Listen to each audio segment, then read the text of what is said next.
ambitions, and new ideas. In 2012, Beto was elected to serve El Paso in Congress. He ran a grassroots campaign against the establishment that knocked tens of thousands of doors and took on tough issues, the veteran suicide and ending war and drugs. As a United States representative, Beto delivered on improving the performances at the VA in El Paso, expanding access to mental health care for veterans across the nation, protecting public lands and waters for future generations of Americans, improving security, trade, and travel at our border with Mexico. He found Republican colleagues and found common ground to get the job done for the American people. When Beto ran for Senate through all 254 counties, he ran a campaign of all people and no pacts. He showed up everywhere and took no person and no community for granted, no matter how red or blue, how urban or rural.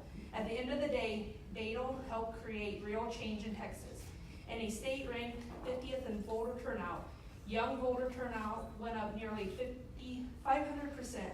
The people of Texas sent a slew of new members to Congress, to the state legislature, and in Houston, Texas, elected 17 African American women to judicial positions, literally changing the face of criminal justice system. And he did it all running on a progressive agenda. When Beto announced his campaign for President of the United States, he said, "The moment is our test. The generations that follow ours, the people of the future, are counting on us, and we cannot be found wanting." That's what his campaign is about for Beto and his wife, Amy, their children, Lisa, Molly, and Henry, and all the children all over America, and the generations of Americans yet to come. They deserve a nation that is united in its ambitions and not divided by its fears. Their families deserve a real opportunity to share in our nation's success. Beto.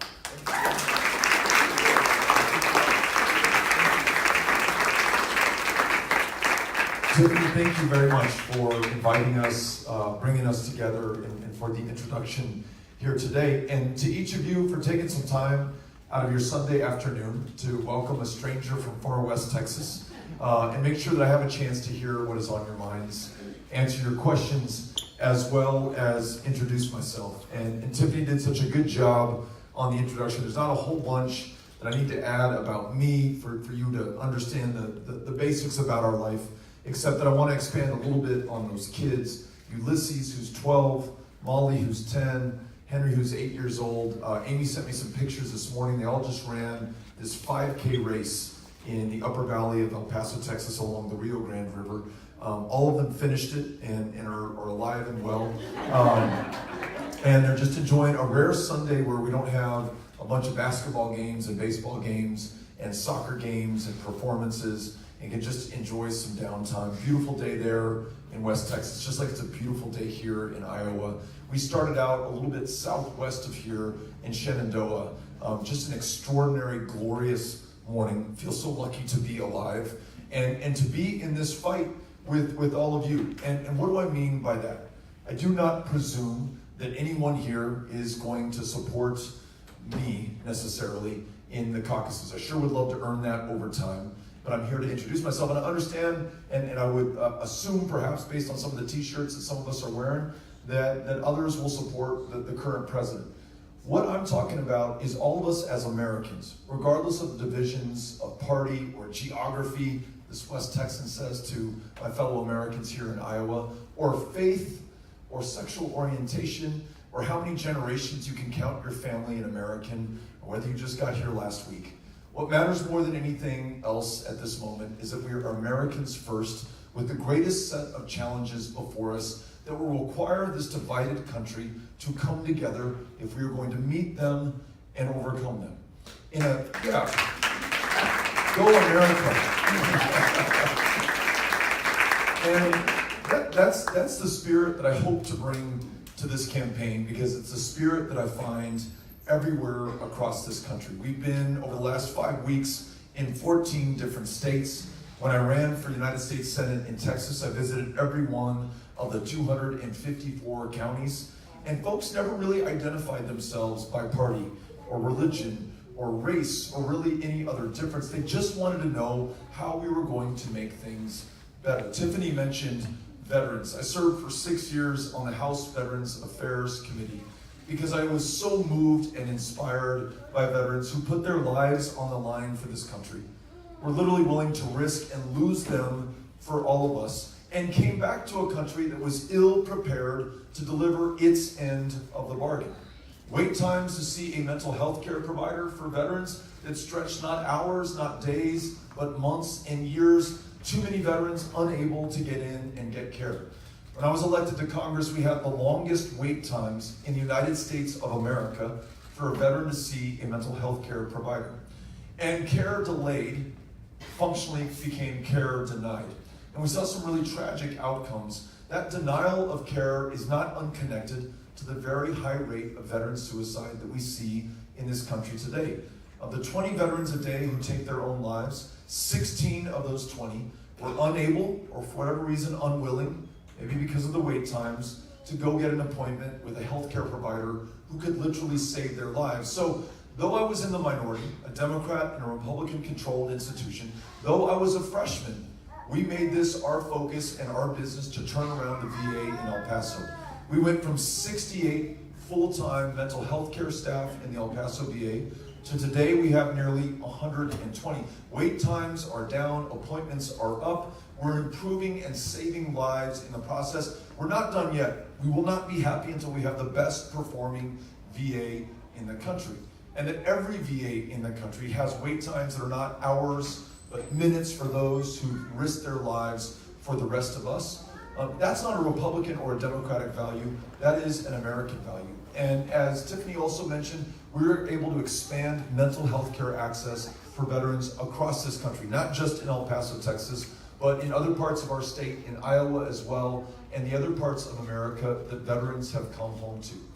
We protected public lands. Thank you for clapping. Sorry. Somebody told me today, you got to pause, Beto, when you say something good.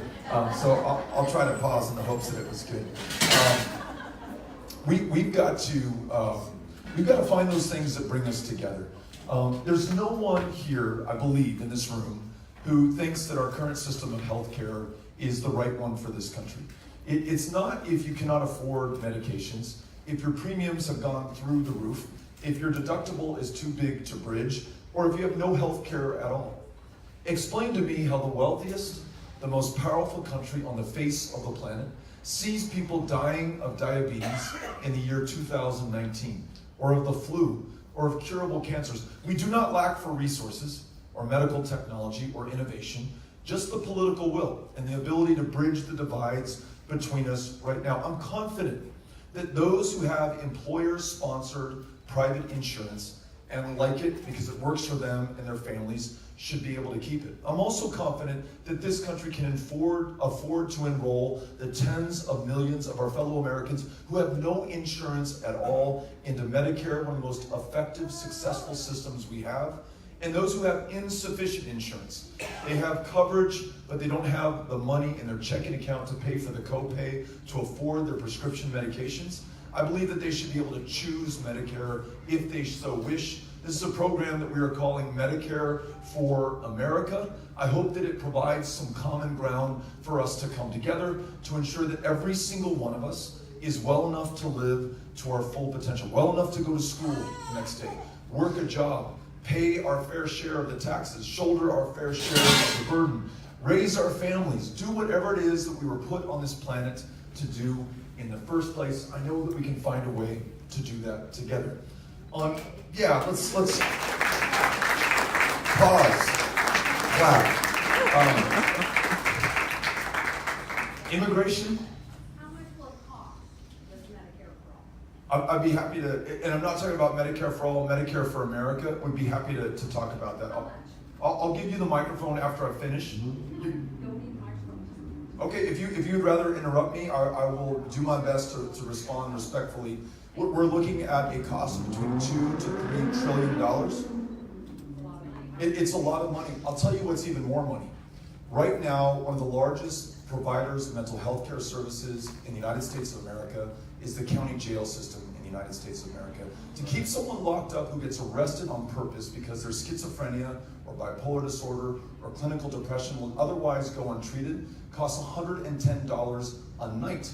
For a fraction of that cost, we can provide consistent, regular outpatient mental health care services. And that person, not only at much lower cost to us, is now well enough to work, to go to school, to start a business, to farm their land, to raise their family. We get much more out of them if they're well enough to live that life. So it's much cheaper to invest that money than to bring where we are right now.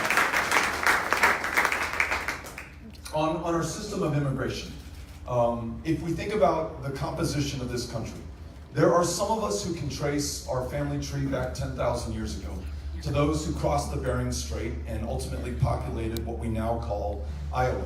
There were others who were brought here in the holds of slave ships, kidnapped from their home countries in West Africa to literally build the wealth of this country, a wealth that they would have no part in sharing, though they were responsible for it. There are others like the Irish, the O'Rourkes, fleeing famine in Ireland in the 1800s. People who are coming to this country right now from Honduras, Guatemala, El Salvador, three of the deadliest countries on the face of the planet, doing what any human being in the same situation would do, what I would do, if the only way to save the lives of my kids was to travel 2,000 miles to the north on foot, atop a train known as the Beast or La Bestia, to show up to a country that has asylum laws that I should seek to follow. Now, I want to make sure that we meet those kids, not with cages, not with separation, not deporting their moms back to the very country from which they fled in the first place, putting their child in some foster care home, God only knows where, visiting a torture and a cruelty on them that may be very hard for them over the course of their life to recover from. I want to make sure that those families are reunited going forward, but I also want to make sure that you and I come to the same table and rewrite our current immigration laws in our own image to reflect our values, our interests, our heritage, the best traditions of the United States of America.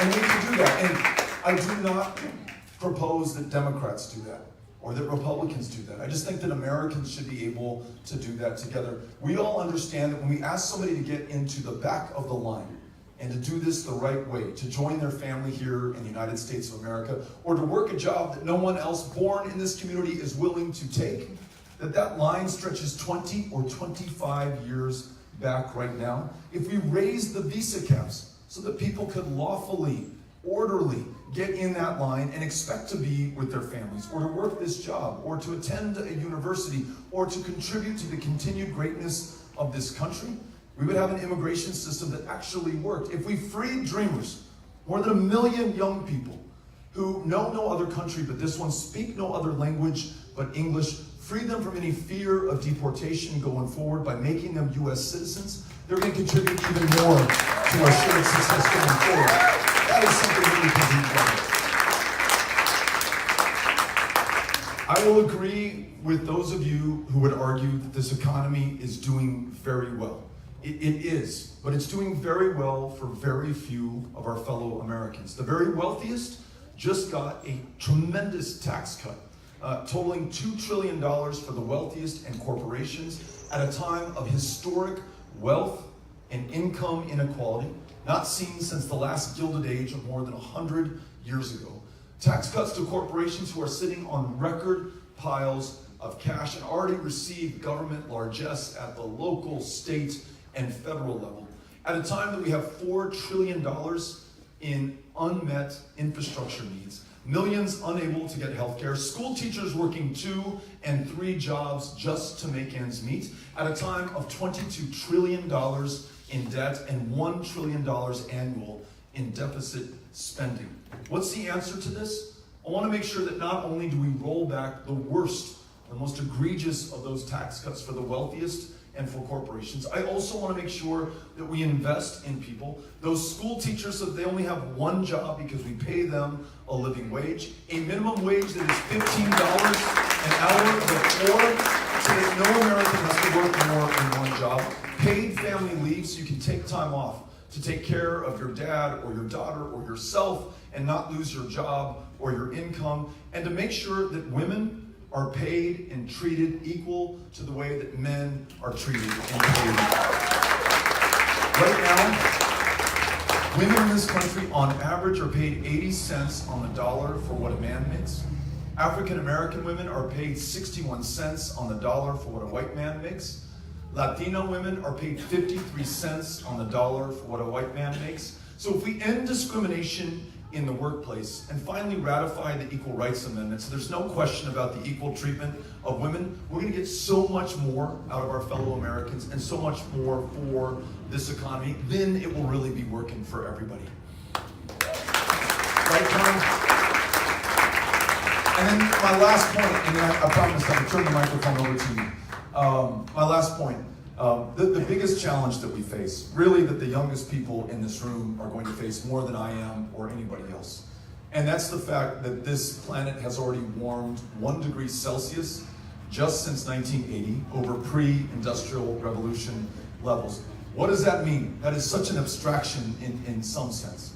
What that means is that when you have 4 times the runoff into the Missouri River Basin of an average year, in fact, the greatest level of runoff since we've been keeping records of the Missouri River. When you have flooding in Davenport, Iowa, on the other side of the state, it is at record levels. In fact, broke the record set in 1993. When you have 58 inches of rain drop out of the sky onto Houston, Texas, the landfall record for one storm as long as we've been keeping records in North America. Wildfires in California, they're the most devastating wildfires that we've ever seen in the history of California. Droughts through which our farmers attempt to persist in the Panhandle and in West Texas. This is not caused by God. This is not a function of Mother Nature. This is human-made.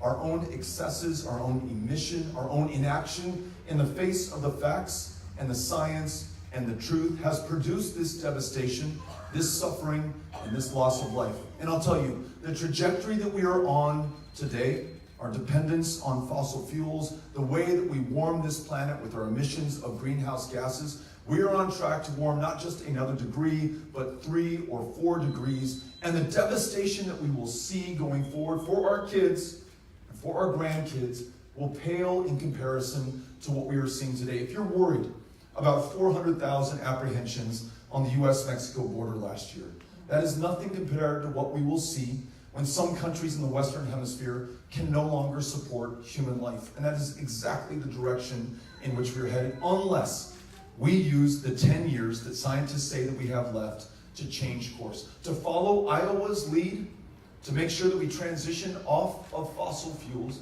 invest in renewable energy technology, allow farmers to do their part, which they want to do by making a profit in planting cover crops to pull more carbon out of the air, open up new technologies like precision tilling to disturb less of the carbon that is in the soil, and take our role as the indispensable nation to convene the other powers of the planet to play their part as well. Then maybe we can keep this planet from warming 2 degrees Celsius total and prevent the worst effects for our kids and our grandkids and the generations that follow. But to meet any one of these challenges will take all of us. We cannot meet this by half measure or by half the country. I run not to serve the Democrats of the United States of America or the independents or the Republicans, but all of us. And it will require all of us coming together to meet these challenges. That is why I am here today, to introduce myself to you, to listen to you, to learn from you, to understand your best ideas and guidance for this country so that we can work together. And for those reasons, I'm running to serve you as the next President of the United States of America. Thank you all for having me up. Very, very grateful. Looking forward to answering your questions and hearing what's on your mind. Cynthia Thumb's got a microphone. If you have a question, you want to raise your hand? If you have a question, raise your hand and she'll get to you. Let's see. Got somebody in the back. Here we go.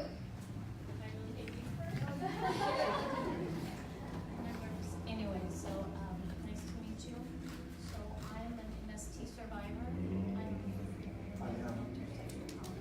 And my question. If you could raise the mic just a little bit. Sorry, You're good. That's fine.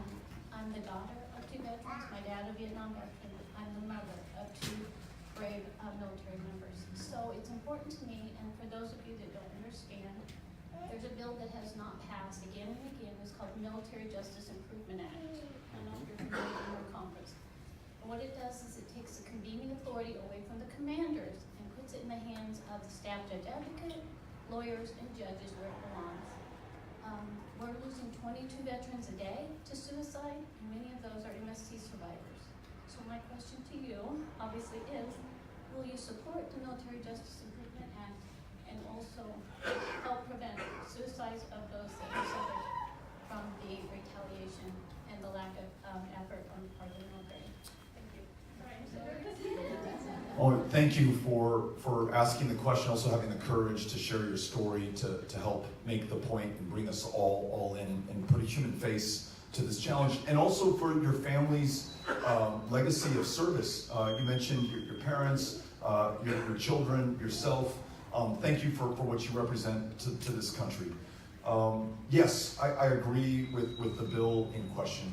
The current chain of command is not serving those who have been attacked by their fellow service members. In fact, I think in some cases we see a rise in attacks that are being reported right now. You mentioned those who are survivors of military sexual trauma and the enduring pain and suffering and harm that accrues to them over time, long after they have left the service, especially at a time that the VA is 45,000 clinical positions short, meaning it is very hard for people to get that appointment that they need, to get the care that will allow them to lead the lives that they were supposed to. So yes, let's first and foremost change the laws so that there's real accountability, real consequences, and real justice. And then let's make sure that we are there for those survivors so that they get the treatment that they have earned by serving this country. Thanks for asking. Appreciate it.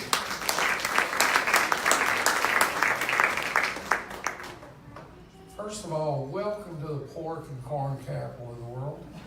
Thank you for having me. Appreciate it. I want to first take my hat off to my new friend Mustafa over here and Brandon. They are great. Keep them on staff. Give them a raise. They need t-shirts. They need t-shirts. They need to put them in t-shirts. Anyway, I got a question for you. I'll be very honest with you in the interest of fair and honesty. I'm a righty. I'm on the right side of the fence. But I got a question. It's my understanding that you endorsed AOC's Green New Deal. I've read that thing. Most of it's impossible. And it's my understanding that you were backing it and endorsing it. And according to estimates, it's going to cost $93 trillion. My friend, we're broke. We ain't got that kind of money. The Koch brothers ain't got that kind of money. Nobody does. How would you implement that, if any of it? And that's my question. I didn't mean to trap you. I'm curious because most of the candidates on the left side of the fence have endorsed this thing, and I'm wondering who's going to pay for it. Okay. Thank you, and thank you for welcoming me here and for asking a really great, important question. So yeah, I support the Green New Deal and the idea that this country can take the lead in ensuring that we meet this challenge of climate change in the 10 years left to us before it is too late. I might disagree with the premise of your question and some of the conclusions that you drew about the price of it, because while the plan was really good on identifying the targets and the goals, New York Times said that. it hasn't described the means that we would take to get there. What I have tried to do as a candidate, and I may very well be the first candidate for president to do this, is to lay out what those means are. How do we get to our goal of making sure that this planet is habitable for the generations that follow us? The plan that we announced on Monday calls for a $5 trillion investment over the next 10 years to make sure that we fully transition off of fossil fuels, that we get to net zero greenhouse gas emissions by the year 2050, and that we are halfway there by 2030. That we stop leasing our federal public lands. Those are the lands that you own and I own in common to oil and gas companies for exploration. That leases that are currently on those lands, we will change the terms of those leases to reflect the cost of pollution and carbon added to the atmosphere. They're not reflected in our pricing right now. We will sign back up to the Paris Climate Accords. We will enforce the Kigali Agreement to bring down HFC levels in our atmosphere, and we'll invest in communities. Look, this is something where I hope you and I see eye to eye. I was just in some of the communities that have been hardest hit by the flooding of the Missouri River. We were in Pacific Junction. Every home in that town that I visited was underwater, from the roof to the basement, completely flooded. Now, that town needs help right now, regardless of our party affiliation, to rebuild, and we're all there for them. But that town also needs a larger investment going forward in the infrastructure that will protect that town going forward. I just met with a Republican member of the state legislature, Representative Seek, and he's talking about armoring the levees so that water cannot break through. Maybe it tops over, but it does not break through and cause the kind of devastation. That's a huge investment in our plan, in the resiliency of communities that are on the front line of climate change. Those places along the rivers, those places along the oceans, those places in the desert Southwest where I live that are on the brink of not being able to make it if we do not change course soon rather than later. We also invest in the new technologies and innovations that will allow this country to lead. Look, some country on this planet is going to come up with the battery storage technology, for example, to make sure that the wind that you're generating here in Iowa, the solar that we're generating in Texas, can be stored until we're ready to distribute it on the grid. I'd much rather the United States win that battle than China, and I want to make sure the United States invests in the innovation of those technologies to make sure that it happens. So that is our plan to get to those goals that you asked me about. I'm confident that we're going to be able to do it. The consequence, if we can't do this, is that the next generation and the generations that follow that one will know that we blew it when we had the exact science before us and had the exact solution before us as well. So thank you for the question. Appreciate it.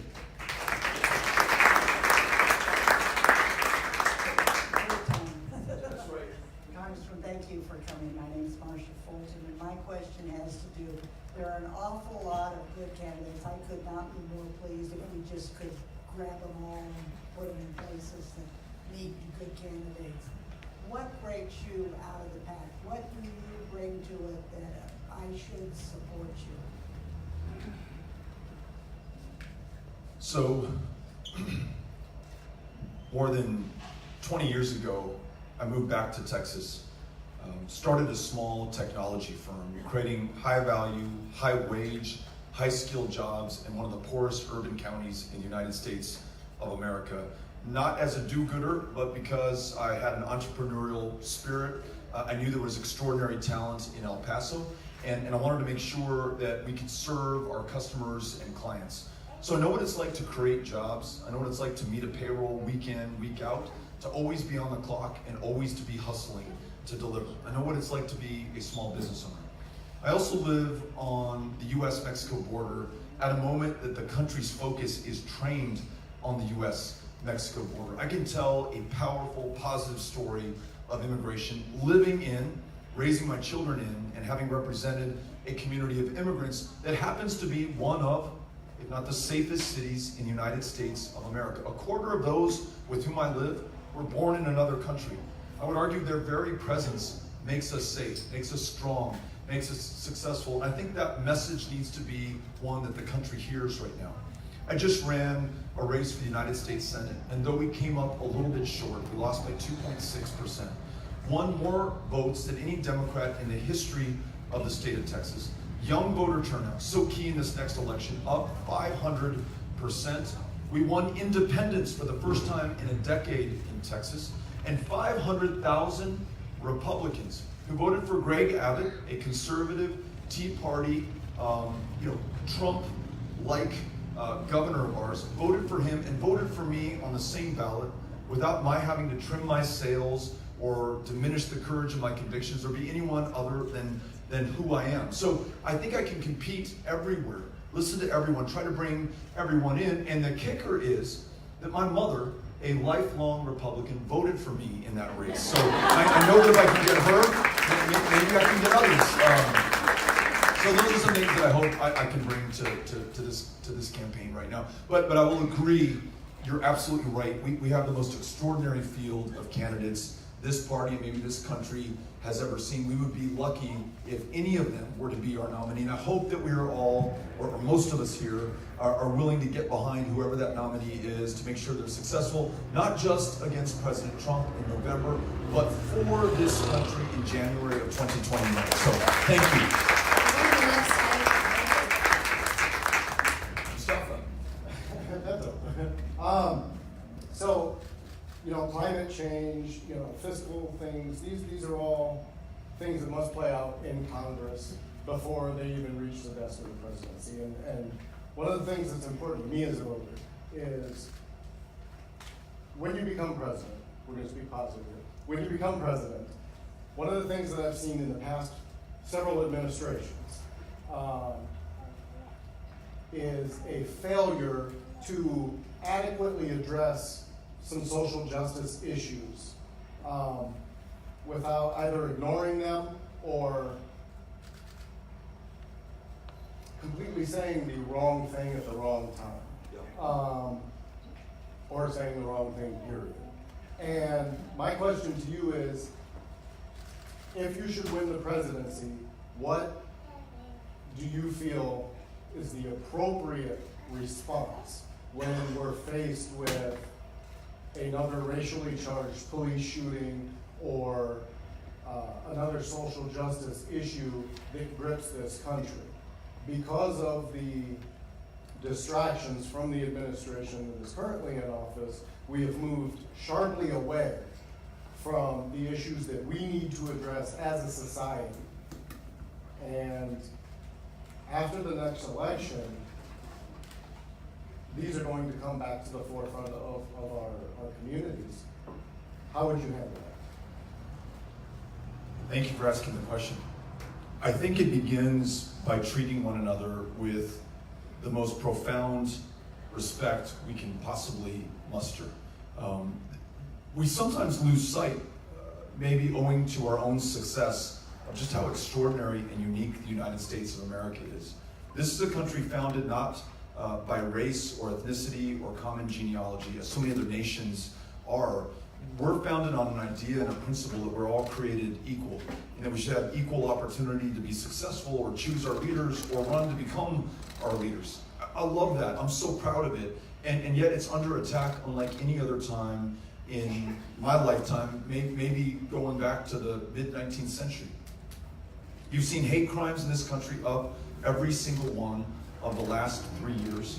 You've had a president describe Klansmen and white supremacists and neo-Nazis as very fine people, Mexican immigrants as rapists and criminals, asylum seekers as an infestation, which is how I talk about a cockroach, not how I talk about another human being.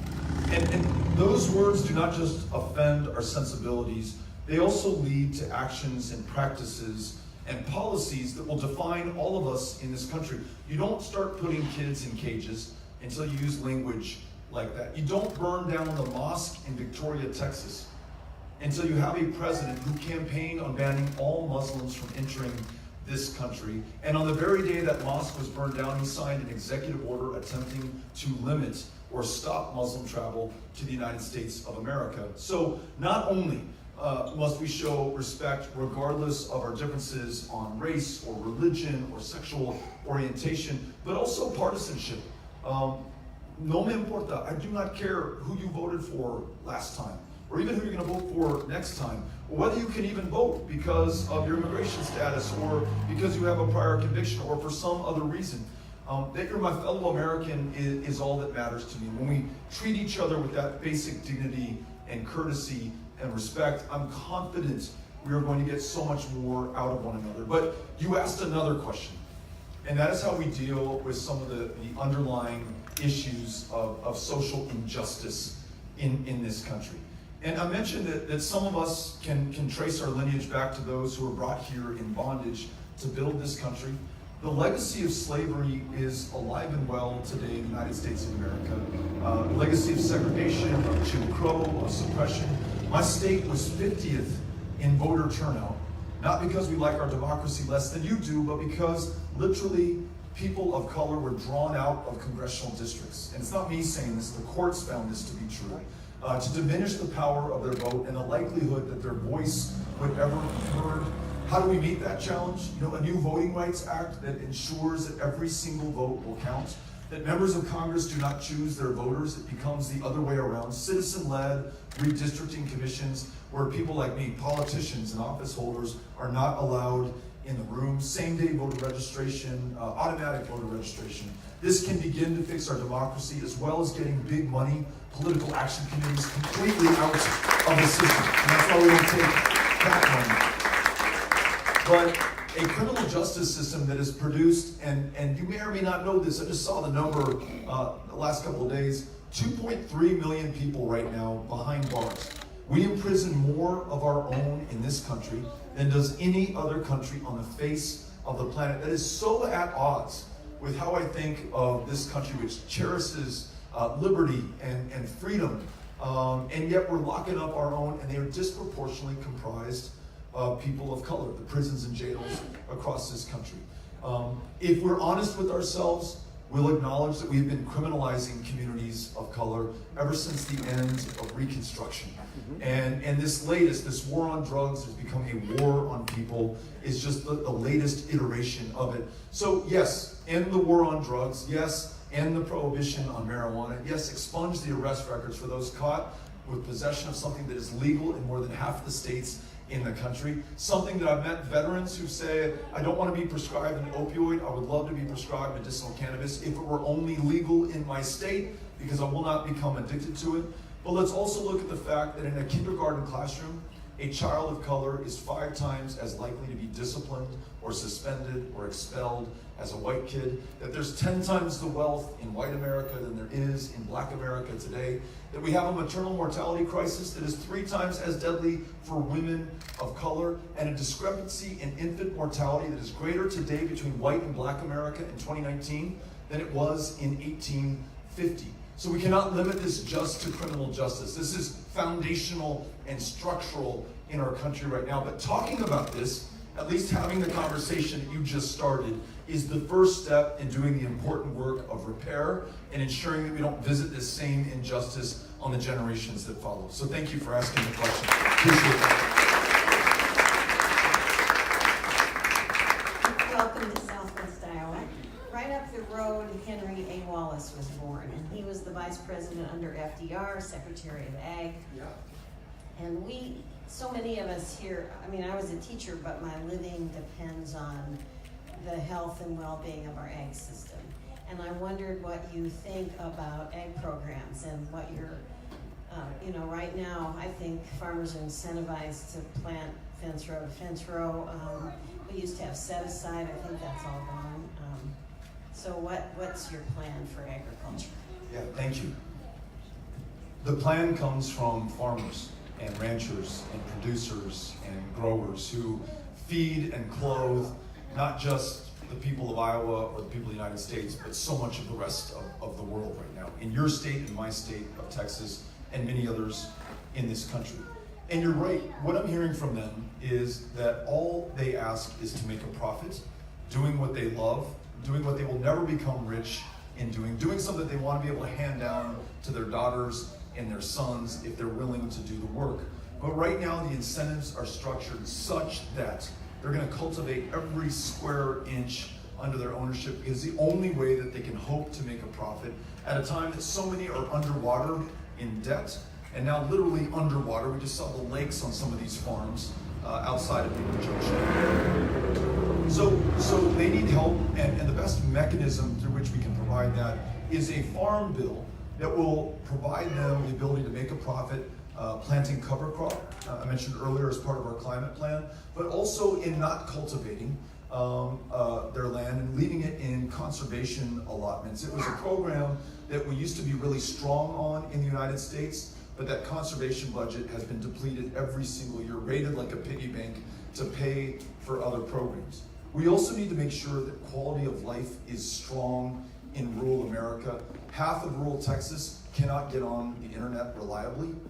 So try finding a job, getting what you grow to market, finishing your education if you can't get online. I've heard that that's the case in parts of Iowa, in other states that I have been visiting. You mentioned Henry Wallace. During the Franklin Delano Roosevelt administration, they began a program called the Rural Electrification Administration. They went to rural communities like those here in Iowa, like in my home state in Texas, and connected them to electricity so that school kids in 1937 could read by electric light, just like the kids in the big cities of Chicago and London and Tokyo. It made those families, those farmers, those towns, this country far more competitive than we would have been otherwise. So a strong investment in partnering with rural America on their infrastructure needs. making sure that we allow farmers to help direct the farm bill and the policies that come out of Washington, D.C. is the way to meet that challenge. And lastly, one of the things that I've learned by listening to farmers and those in rural Iowa is that some of the policies that we don't necessarily connect with farming and with rural communities are really having a disproportionate impact there. When we stint on our investment in education, it becomes hard to retain or attract teachers, and we're seeing rural school districts have a hell of a time being able to stay open. When we privatized Medicaid, as Iowa did, the reimbursement rates for rural hospitals and clinics go down the tubes. I just talked to an administrator of a rural hospital in Iowa, and he says it's a matter of days before I have to shut the doors on this place unless we can figure out another system. We're really hurting rural Iowa and rural America right now. And then when you add to all that a trade war and tariffs, I just read on the headlines that the president is jacking those tariffs up even further. The reciprocal tariffs that are imposed on our farmers means that what we grow will not find markets overseas. All of that stored grain, some of it was destined for other markets, but was being stored and is now spoiled because it could not get out of the bins. We need to end those trade wars and make sure that our farmers are connected to their markets and their customers. So thank you for asking the question. This is gonna be our last question. Yeah, Kevin from Dare County, Iowa. And hi, Susie. You're probably more pissed off than a rabid rattlesnake in a roll of hot dog wire. Okay. I don't know if you're on Medicare, whoever you asked that question, but people really want answers quick. Joni Ernest gave me the runaround 2 weeks ago, but she could not explain to me how the tax cut, what you cut. $845 billion from Medicare and some ungodly amount from Medicaid. Could not explain to me or a group of people just like us how that benefits us. She said, please call my staff. I've done it 3 times. They don't know what her position is. She don't know how she votes. And they don't get back to you. Lady needs a question. I appreciate it if you make the extra effort, and when this is done, give him your phone number so you get your answer on the Medicaid. I pay $103 a month for Medicare. Executives in these corporations get their health care for free. So who do you think is paying for that? You know, for some reason, they want to tax all my pay for Social Security. But if you make over $130,000 a year, well, we quit taxing you after the first $130,000. There is really no sense of fairness. And when you tell me we don't have the money to do the Green Deal, sir, we've got the money. We're being robbed. Because if we can afford $1 trillion tax cuts for everybody, we can sure for health insurance for us. So what I'd like you to do is make sure she gets an answer. Yes, sir. I'm not worried about me. I'll still be pissed off. I appreciate that. Cynthia, real quick, hold on. So 2 quick things. Agree with the gentleman's question or your point that you made on Social Security. Absolutely raise that arbitrary cap on the taxes you pay on income into the Social Security Trust Fund. Right now it's at $129,000. Social Security by the 2030s will no longer be able to pay out 100 cents on the dollar of obligation to those who paid into it every working day of their lives, unless we raise that cap so that every dollar, every million, every billion that you make over that, you pay in just like every other working American. And then I do want to make sure, sir, you stood up for this woman. I want to make sure if I did not answer your question, I get another crack at it. I still don't know how you're gonna pay for Okay. it. I don't know how we're gonna get a combine in the field when you want to do the green one.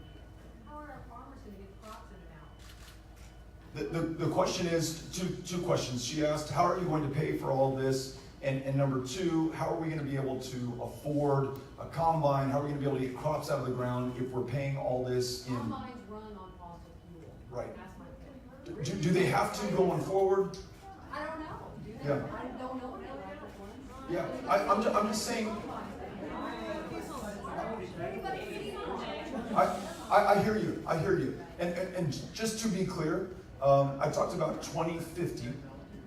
2050 being the year that we get to net zero greenhouse gas emissions does not mean that we go there tomorrow. It does not mean that in 2021, January, the first day of our administration, you cannot use a fossil fuel powered combine. But I do want to acknowledge that when I listen to the scientists and I look at the facts, the area where we can grow the crops upon which we depend is moving north every single year. One of the startling moments for me as a Senate candidate was coming to a community just like this. A farmer walked in and she said, look, I never come to these and I certainly didn't expect to be here with a Democrat.